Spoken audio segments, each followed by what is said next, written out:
Good afternoon. My name is Tylor Wright. Today I'm going to ask you to forget any biases you may have and listen to my speech objectively. Innocent lives may depend on it. The death penalty has been present in the United States since early colonial times. Should our government hold the power to decide who lives and dies? Should anyone have that power? After reading the book Just Mercy last year, my eyes were opened to the abominable injustices taking place as a result of the death penalty. I hope to inform you today about the incredible inaccuracies occurring in the prosecution of our death row inmates. People are dying every year as a result of the death penalty, some of them being wrongly convicted, innocent people. It is more important now than ever before for us to reevaluate the death penalty. First, I'd like to share with you some statistics outlining the number of lives that have been impacted by capital punishment in the United States. Then, I'd like to provide a solution and explain the enormous impact of said solution. So let's take a look at some statistics. It is virtually impossible for human judgment to be correct 100% of the time. People will inevitably be wrongly convicted, meaning innocent people will inevitably die as long as the death penalty is in place. According to the Death Penalty Information Center located in Washington, D.C., since 1973, 167 death row prisoners have been exonerated of their charges and completely set free. The majority of these former inmates were only granted a retrial due to legal errors made in their original trial. If the initial trials had been carried out flawlessly from a legal standpoint, the prisoners would have died for a crime that they didn't commit, being innocent people. According to the Equal Justice Initiative organization based in Montgomery, Alabama, 1,517 people have been executed in the United States since 1973 due to capital punishment.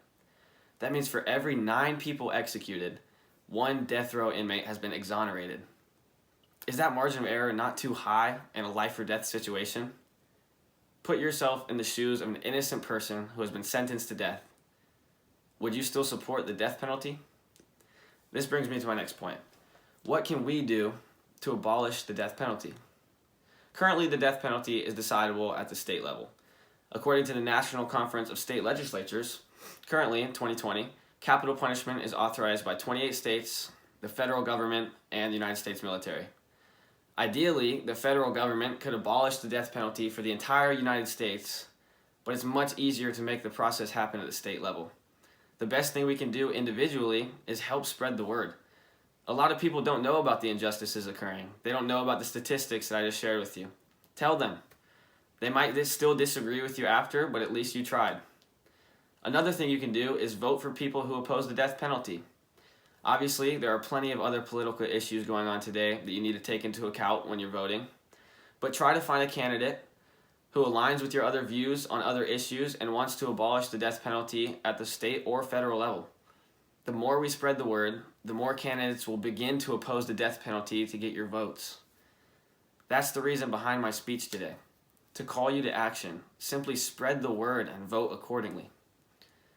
Imagine the number of lives that can be spared with your help. If only one innocent man is saved, is that not enough to take action? Someday we will look back and wonder how the death penalty was ever allowed in our free country. As Freddie Lee Pitts, a man exonerated after serving 12 years on death row for a crime he never committed, said, "You can release an innocent man from prison, but you can't free him from the grave." In closing, I'd like to reiterate what we've been over today. Human judgment will never be 100% accurate, meaning innocent people will inevitably be convicted and executed as long as the death penalty is in place. To help fight this injustice, you can spread the word to your friends, family, and community, and vote for people committed to abolishing capital punishment in the United States. Imagine the innocent lives that you can save. Ask yourself, should our government hold the right to execute its own citizens? Should anyone decide who lives and who dies?